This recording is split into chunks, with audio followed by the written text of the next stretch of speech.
سلام دوستان، امروز نهار فسنجون گذاشتم. میریم ببینیم نهار امروزمون چجوری شده. به به دوستان، ببینیم چی شد. به به عالیه. روغنشو ببینید،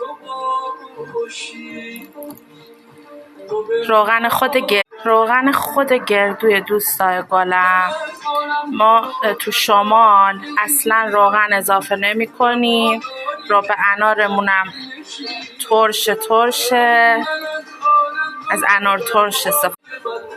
انار ترش استفاده می کنیم و فرق میکنه کلا فسنجون ما با تهرانیا. جای دیگه برای شمالیا خیلی بی‌نظیر، البته اونجا جای، ولی برای شمالیا یه چیز دیگه است. اینم فسنجون آذرپس، جای همتون سبز.